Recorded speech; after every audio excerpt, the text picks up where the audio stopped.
local a explosé. Le stade a explosé. Au fond des filets! Dans le haut de la boîte à pain!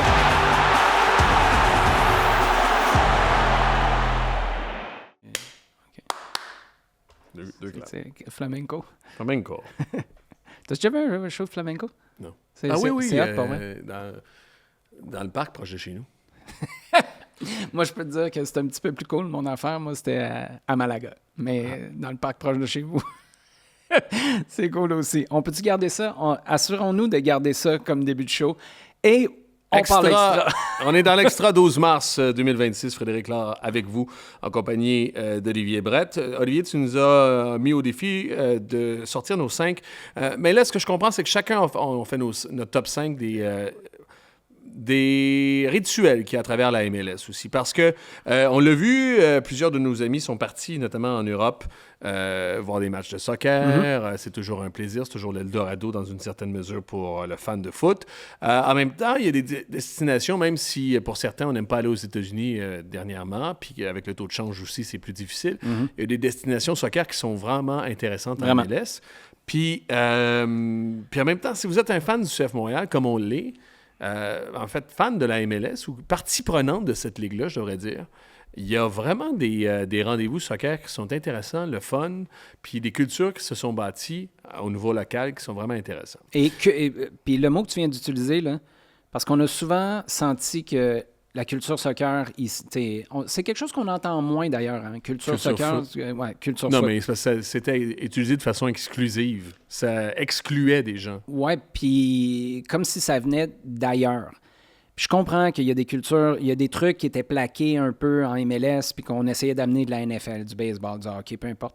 Mais il y a vraiment des trucs cool qui ont été cultivés. Je pense que les équipes d'expansion des 5-6 dernières années, ils sont pour beaucoup parce qu'on a été innovants, on a créé des ambiances de manière relativement organique en partant de zéro. Puis ça, c'est une méchante job qui a été faite à travers la MLS. On commence... est-ce qu'on fait... un chaque? Parce que je pense qu'on va en avoir qui se recoupent. Je vais commencer. Mon premier, moi, ce sont... écoute, tu parles d'équipe d'expansion. Moi, je parle, c'est une équipe qui est là depuis plus longtemps. Ça a été une expansion aussi, mais plus longtemps que les autres. C'est les Timbers de Portland. Ils sont dans ma liste. Je pense que c'est encore une des places, sinon la place pour aller voir un match en MLS. Si tu en as un à aller voir. Je sais pas si tu as vu cette année le tifo qu'ils ont fait avec le tape cassette. Ils ont rentré une cassette dans... C'était extraordinaire. Puis les tifos qu'ils font là-bas, l'ambiance. Puis il y a des gens qui n'aiment pas Timber Joey puis qui n'aiment pas cette célébration-là. Mais quand ils partent la chainsaw puis ils coupent un rondin après un but, je trouve ça cool. Je trouve que Portland aussi, c'est une ville qui est pas mal. Du moins une ville que j'aime. Bref, les Timbers de Portland, ça demeure encore une place où aller voir du soccer en Amérique du Nord. OK. Là je te rejoins, là, puis... L'avais-tu? Timber Joey... Pour ou contre Timber Joey? Si t'es contre ça, c'est juste pour du hate. Ah ouais, je pense que oui. Écoute... Premièrement, Instinct Bear. Ça... He hated rivalry. C'est-tu le fils... C'est-tu le fils du Timber original? C'était Timber Jim. Non, mais il y a une connexion. C'était son oncle ou son quelque chose. Oui, il y a une connexion. Parce que c'est la deuxième génération. Moi, c'est là où je vais en venir. C'est que Portland, c'est un club qui... Ça incarne tout ce qu'il y a de Portland. C'était pas les premiers à avoir une tradition vraiment space comme ça. Moi, je me souviens pas d'un autre club. Puis c'est weird à Portland. Le stade, c'est un stade de baseball avec les tribunes de baseball qui sont encore là, mais en même temps, tu as un feel super moderne, puis ils sont contents d'être dans ce stade-là. Là, ce qu'il faut comprendre, là, c'est que la grosse bûche qu'ils vont chercher au début de l'année, avant la saison, puis qu'ils installent en arrière d'un but, puis tu coupes des tranches à chaque but, puis à chaque victoire, puis c'est Timber Joey qui s'en charge. Ils vont chercher cette bûche-là. Tu as des fans, des groupes de supporters qui y vont. Il y a une bénédiction de la bûche dans le bois en Oregon. Je veux dire, ça incarne tout ce que tu veux être quand tu es quelqu'un de l'Oregon. Il y a un ours qui zigne dessus avant. Non, mais tu mets tout en valeur. Moi, j'adore cette tradition-là. Je comprends. Ben oui, je comprends pas comment quelqu'un peut être contre ça. Ça me Non, dépasse. puis les tifos qu'ils ont fait, là, C'est phénoménal. depuis plusieurs années. ils sont Timber vraiment Joey, top. 100%. S'il n'y a pas Timber Joey, il n'y a pas le Spike à Atlanta, il n'y a pas la cloche à Montréal, il n'y a pas le vinyle qui est donné puis qui est pressé avec, si je ne me trompe pas, la date de match à Nashville aux joueurs du match. C'est quoi ton numéro 1, toi? Ben, je les ai pas fait je les ai pas classés dans l'ordre. Mais tiens, vu que je viens de te parler du vinyle, moi, le vinyle... T'as Nashville? J'ai Nashville pour une chose. Parce que, tu sais, à quelque part, ce que tu veux en MLS aussi, tu es encore en mode découverte, puis encore, pas découverte, mais tu veux essayer d'aller chercher, c'est comme le CF Montréal à l'époque de leur rebrand, tu sais, tu vas aller chercher des influenceurs, tu vas aller chercher d'autres univers. Le riff d'avant-match à Nashville, moi, je trouve cette idée-là géniale. Un riff de guitare. T'as un artiste qui vient faire un riff de guitare, mais qui est timé là, au quart de tour, tout juste avant le coup d'envoi. De la maison, tu l'entends pas, tu le vis pas, mais quand tu es là, sur place, moi, ce que j'aime de ça, c'est que ça incarne, évidemment, la nature de la ville. 2, c'est comme un moment où tu dis à tout le monde, « Hey, wake up, là. Là, c'est l'heure du match. » Tous les shows d'avant-match, parce qu'il y en a plein dans le stade, il y en a littéralement dans le stade, des shows d'avant-match. Puis l'autre chose, c'est que ça devient à quelque part, tu te positionnes comme un endroit prestigieux où jouer. Tu veux, quand tu es un artiste, puis il y en a plein qui passent par Nashville, être celui ou celle qui est choisi pour faire ce riff-là. Tu vas mettre ça en valeur sur tes médias sociaux. Tu vas en être fier. Tu vas sentir que c'est un privilège, ce qui veut dire que quand tu vas le présenter au monde, c'est cool d'être au Geodis Park. Pour cette raison-là, je suis moins fan de certaines affaires qui sont faites à Nashville, mais pour ça, je trouve ça vraiment cool. À mon tour, moi, tu as parlé du Spike à Atlanta. J'ai Atlanta, mais pas malgré le Spike. pieu d'or. Parce que c'est pas mal. Là, je suis pas contre cette tradition-là, puis c'est derrière, puis ça fait partie de l'iconographie qu'on a développée là-bas. Mais c'est pas... Je suis pas... je suis pas très impressionné. D'ailleurs, c'est un faux Spike aussi. C'est moins organique. Je suis 100% d'accord avec toi. Mais, par contre, l'arrivée des joueurs, parce qu'il y a un rapport avec le train aussi, puis c'était une des premières gares. D'ailleurs, c'est un des aéroports où il y a plus de transit aux États-Unis aussi. C'est un aéroport de transit, celui d'Atlanta. L'arrivée des joueurs. D'ailleurs, à l'époque, puis je vais le nommer, à l'époque de Kevin Gilmore, on a voulu répliquer ça, c'est-à-dire les joueurs arrivent, puis il y a un tapis rouge, puis ils saluent les partisans, puis ils leur touchent aux partisans. À Montréal, on disait, d'ailleurs, Robert Tanguay disait, ne touchez pas aux joueurs, là, vous allez les déconcentrer, là, mais regardez-les arriver, là, mais touchez pas. C'était, quand tu parles d'organique, c'est quoi le contraire d'organique? C'est non-organique?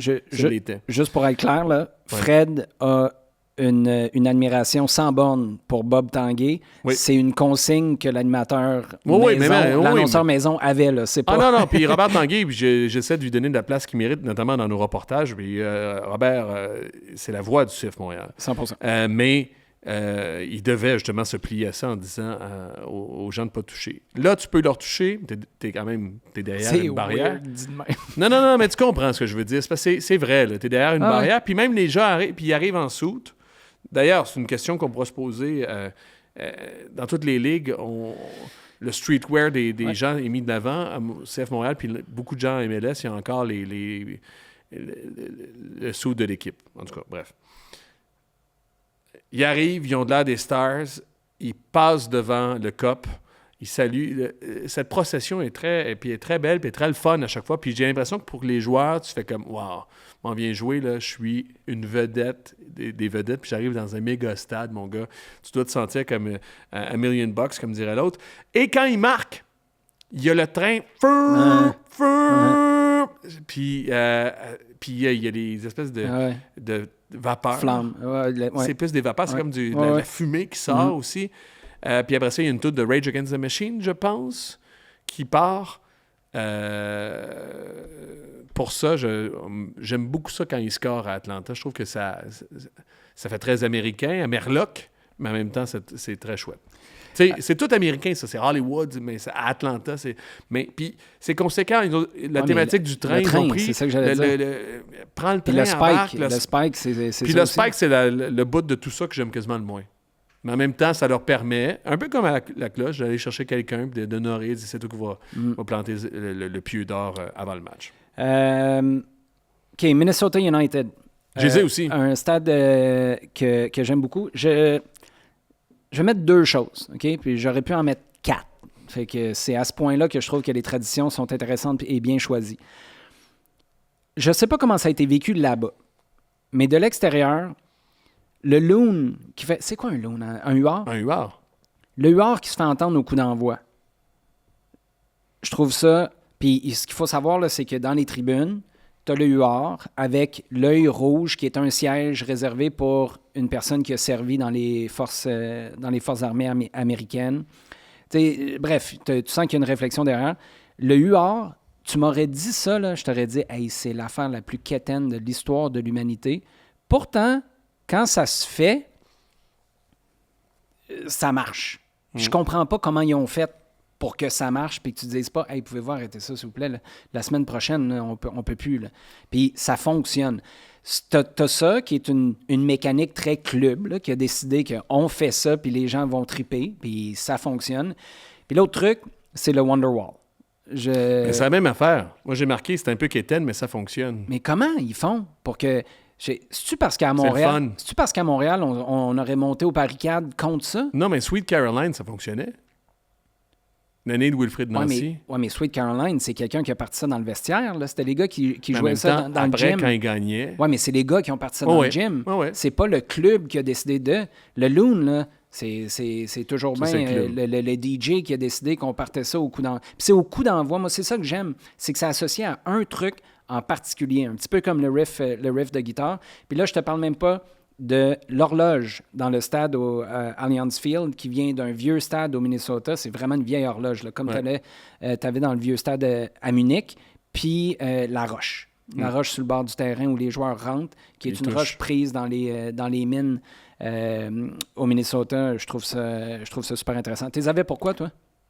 Ben pour le Wonderwall, particulièrement. Pour tout ça, tout ce que tu as dit, mais particulièrement pour le Wonderwall, c'est agréable. Puis tu veux rester, en fait, peut-être parce que je les vois pas souvent, puis que j'y vais pas souvent, mais tu veux rester pour les entendre chanter Wonderwall.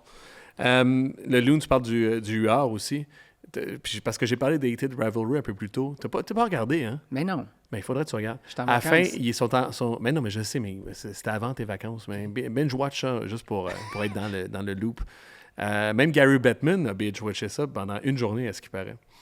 À un moment donné, ils sont au chalet de l'autre.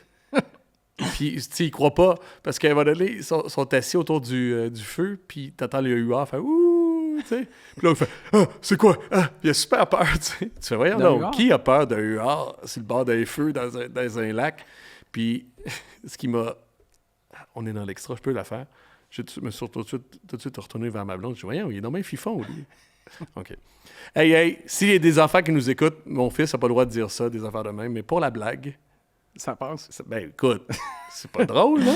OK. Fait que le loon fonctionne. Il y a peur... Non, mais il y a peur du UR. Qui c'est qui a peur du UR, là? Je suis d'accord. Personne n'a peur du UR. Quelqu'un qui n'a jamais vu de UR? Non. Non, c'est ça que je te dis. Même dramatiquement, ça marche pas. C'est ça mon point. Pas personne qui a peur d'un UR. C'est un commentaire artistique. Oui, exact. Ben, de mise en scène, exactement. Puis même de véracité de fictionnel, là, ça a pas... Voyons, personne n'a peur d'un UR. C'est quoi ton prochain? Les Sounders de Seattle. Ouais, je les ai pas. Moi, je les ai pas parce quelque chose pour me raccrocher. Moi, parce que je suis allé, j'ai fait la finale là-bas, puis je suis allé plusieurs fois, mais dans les grands matchs, les Sounders de Seattle, parce que c'est un stade de football, il ne faut pas oublier, mais en même temps, tu le sens pas. Remplir. Les fans, c'est des fans de soccer qui sont là. Puis, écoute, il est possible de marcher au stade. Moi, c'est un truc qui m'importe souvent. Écoute, on est dans des hôtels, la ville, à gauche, à droite, mais de pouvoir marcher jusqu'au stade, c'est important pour moi. Même comme professionnel. Puis je l'ai fait. Puis dans les grands matchs, tu passes à travers des hordes de supporters qui s'y rendent. Tu sens l'ambiance autour. Il y a des choses qui se passent autour du stade. Puis j'ai même croisé le proprio Adrian Hanauer qui était avec les fans puis qui s'en allait dans des rassemblements de fans. Ça puait le foot, même si c'est sur surface synthétique, même si, c'était vraiment, vraiment très agréable. Puis il y avait de l'ambiance autour du stade, puis dans la ville aussi. Dans les grands matchs à Seattle, si vous pouvez aller en Ligue des champions ou en séries éliminatoires, allez-y, c'est vraiment agréable. Moi, ce qui me fait halluciner, puis tu as commencé avec ça, c'est dans un stade de football. Les Revs, c'est dans un stade de football. Tu n'auras jamais ça. Puis peut-être que la configuration du stade, parce qu'à Seattle, c'est en 2 paliers, right? Oui, mais à Seattle, c'est dans la ville. L'autre, c'est à Foxborough, qui est le Canada. Non, mais tu as l'impression que même si tu remplissais Foxborough de supporters des Revs, tu n'aurais jamais le feel que tu as avec les Sounders. Puis ça remonte, puis on n'a pas le temps de parler de ça, là, mais ça remonte à comment ils ont fait leur marketing à l'époque. Souviens-toi, il y a Drew Carey qui allait dans les bars un peu partout à Seattle. Ouais. Et il jasait avec le monde. Puis c'était une équipe qui existait déjà, qui avait un historique.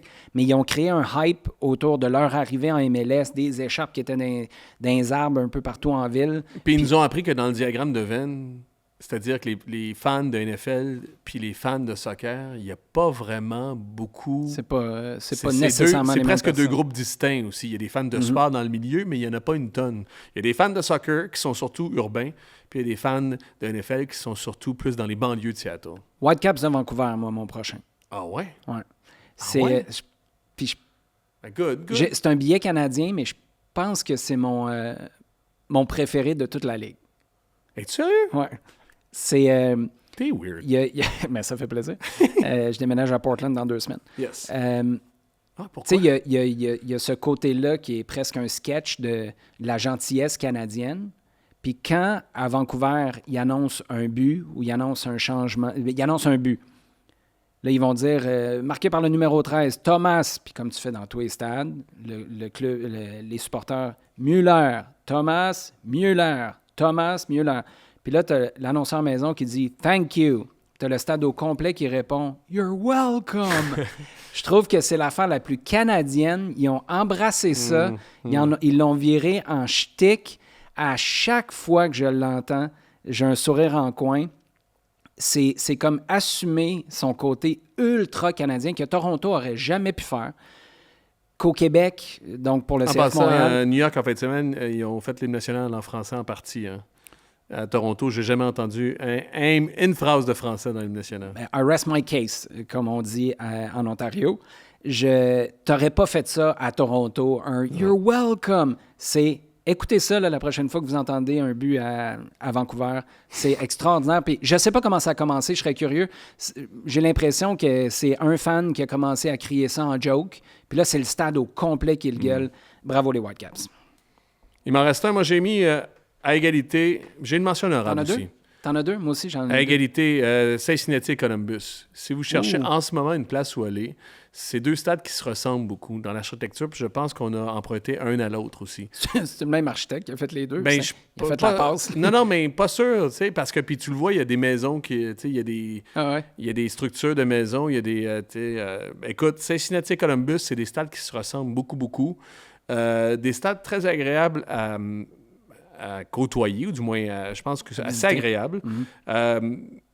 C'est pas la folie furieuse, c'est juste le fun. C'est juste très soccer, très adapté, rempli. Les fans sont bons, il y a beaucoup de gear dans les estrades.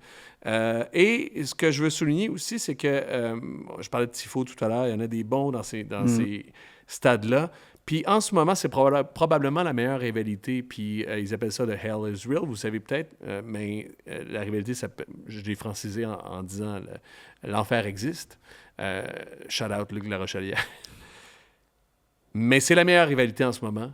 Puis écoute, si vous avez l'occasion de mettre la main sur de ces billets-là, que ce soit à Columbus ou à Cincinnati, c'est un voyage que je ferai avec plaisir, puis j'irai full pin. C'est vraiment une belle rivalité en ce moment de ces 2 équipes. Puis c'était encore mieux entre Noonan puis Wilfrid Nancy là, aussi, parce qu'il y avait une opposition de style, mais malgré tout, ça reste une bonne rivalité. Puis t'as du ballon, là. C'est pas juste dans les estrades que ça se passe. Non, c'est ça. T'as du ballon. T'as-tu volontairement exclu le CF Montréal, ou il y a le Stade Saputo, ou il y a juste rien? Ouais. J'ai pas pensé. Parce que moi, je suis arrivé... J'ai pas voulu parce que je pense que les gens qui nous écoutent... On est trop proches d'eux. Ouais. Puis ils savent même probablement plus que nous. Parce que moi, je dis souvent, dans les coursives, c'est les coursives les plus animées. Puis elles sont fort agréables, les coursives du Stade Saputo. Moi, j'avais le FC Cincinnati, t'as The Bailey, là, qui est un groupe de supporters. Il y a la marche avant le match. C'était juste pour l'ensemble de l'œuvre. Puis c'est un peu ce que tu disais. J'écoutais leur match depuis le début de la saison. Puis d'ailleurs, en fin de semaine, il y a Evander qui est revenu de blessure. Il a été blessé au premier match. Il est revenu. C'était croche contre Toronto. Oui, 100%. Toronto n'avait jamais marqué un but là en 5 matchs. N'avait jamais gagné un match là en 5 matchs. Puis ils ont gagné 1-0. Mais Evander qui rentre en fin de match, Hey, là, honnêtement, tu es à l'extérieur du stade, tu penses qu'ils ont marqué. Ça ne manque pas. Ça veut dire que ta crowd connaît la game, sait qui est qui, c'est quoi les enjeux, c'est quoi qu'ils représentent. Puis, je pense que ça rejoint un petit peu ton point. On pourrait isoler un truc, mais c'est pas le même feeling que j'ai pour le Minnesota United. Donc, c'est vraiment des trucs super spécifiques. C'est juste pour l'ensemble de l'œuvre. Bref, FC Cincinnati. Puis sinon, la cloche, là. À Montréal? Moi, je pense qu'on... Tu sais, c'est unique. Ça représente la ville. C'est les fans qui sont allés l'acheter au Michigan après, je ne veux pas dire un cri du cœur, mais un appel d'ouverture d'un VP marketing qui avait dit « On veut trouver des traditions. » Les fans ont dit « Hey, chef, Hugues Léger étant le chef, on s'en occupe. On va la faire livrer ici à Montréal. » Puis c'est devenu quelque chose de... Tu sais, c'est spécial. Ça s'est fait dans le partage aussi, parce que je pense que c'était un groupe très ouvert, les 1642. C'est peut-être pour certains pas assez intense. Moi, je trouve qu'au contraire, leur partage est extraordinaire. Fait que, bref, moi, j'avais de la misère, puis je voulais un peu volontairement exclure le CF Montréal de cette réflexion-là, juste pour faire découvrir ce qui se passe ailleurs aux gens, mais j'ai de la misère. J'ai de la misère parce que je trouve ça vraiment cool. La seule cette année? Elle va sûrement être du côté du collectif. Ah, mais là, on ne va pas partir dans le chicane aujourd'hui. On gardera ça pour la mi-avril. Mais la seule chose que je dirais, puis tu en as fait mention au cours de la dernière année, il y aurait puis peut-être que c'est ça l'opportunité, de la mettre en valeur encore davantage, de l'embellir, si on veut. Là. Je ne sais pas si c'est dans le format, dans sa présentation, dans son positionnement, mais j'avais de la misère à exclure la cloche du Stade Saputo. On est-tu rendu à un ou l'autre? J'ai une mention honorable. Vas-y. Je reviens du Sports Illustrated Stadium. Non, Sports Illustrated Stadium, l'ancien Red Bull Arena. Ouais. C'était construit en 2009. C'est un stade qui vieillit bien. Oui, vraiment. Puis qui est vraiment... Il n'est pas très achalandé nécessairement. Pas la galerie de description, par exemple. Elle ne vieillit pas super bien. Non, ça c'est... C'est littéralement sur le toit. Oui, c'est... Puis à l'époque aussi, la galerie de presse était extraordinaire. C'était des billets... En fait, ils sont réveillés. C'est des billets VIP, mais on était dans le milieu. C'était la galerie de presse au Red Bulls de New York, c'était les meilleurs billets en MLS. Tout... personnalités, clients et ou journalistes et ou tribunes confondus. Puis ils ont mis Maintenant, les journalistes sont rendus dans le pit en haut. Quand vous regardez le match, là, en haut à gauche, dans le pit, le seul avantage qu'ils ont, c'est qu'ils sont en dessous du toit. C'est le seul avantage. Un ou l'autre. Si tu as à choisir ton MVP aujourd'hui, tu prends Messi. C'est un genre de over-under. Over-under. Messi ou... Genre par exemple de MLS? Ouais. 3 match-in. 3 match-in. Messi ou n'importe qui d'autre? La Field? Oui, The Field. Ou la Bunch. Messi ou la Bunch?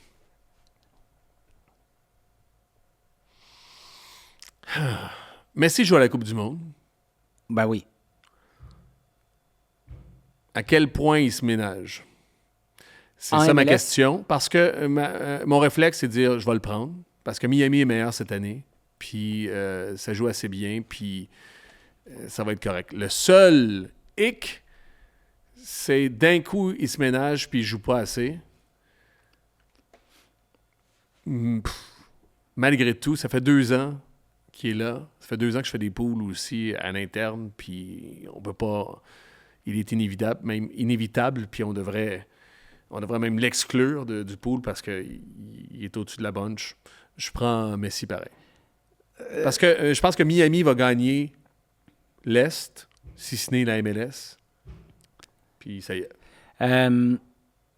Là, je vais y aller. Je swing pour la clôture. La bunch? Non, je vais t'en donner un. Pas la bunch. Puis je vais être cohérent avec notre épisode de Plein Axe de cette semaine. Josh Sargent. Joueur par excellence de la Ligue? Mais voyons donc, c'est qui t'a fait, Josh Sargent? Attends une minute. C'est parce qu'il est roux. C'est qui vote pas? Ben, mais ça. Hey, tu peux-tu croire que Kieran Sargent à San Diego puis Josh Sargent ont aucun lien de parenté? Non. Les deux sont roux, puis les deux ont quasi le même nom. Il y en a un qui a un E de plus. Ça s'invente pas, ça. Allez faire vos recherches. Puis, mais c'est hallucinant. Il n'a pas joué une minute, puis tu tripes dessus. Non, ce que je te dis, c'est que c'est un bon fit avec Toronto, puis les Américains capotent. Ils ont tout intérêt à dire que c'est la meilleure affaire depuis le pain tranché son arrivée en MLS. C'est un international américain qui aurait pu continuer en Angleterre. Là. Tout le monde voulait qu'il reste à Norwich. Ouais. Fait que c'est comme un pied de nez à l'Europe. Là. On a ramené notre boy en MLS dans notre championnat. T'écoutes les analystes en parler, là, c'est la meilleure affaire depuis le pain tranché. Moi, je pense qu'il va faire un job extraordinaire, mais je pense qu'ils vont avoir intérêt à le positionner. Messi, là, il a signé son nouveau contrat. Là. C'est correct, il est là, puis il va rester jusqu'à la fin. Ou du moins, tu l'as sous contrat pour une couple d'années. Sargent, là, c'est la prochaine affaire. Là. Ils vont vouloir mousser ça. C'est leur gars. S'il y a le malheur de marquer une quinzaine, une vingtaine de buts, là, Gabin. Il va-tu à la Coupe du Monde? Gabin, je te dis, les Américains vont capoter sur Josh Sargent.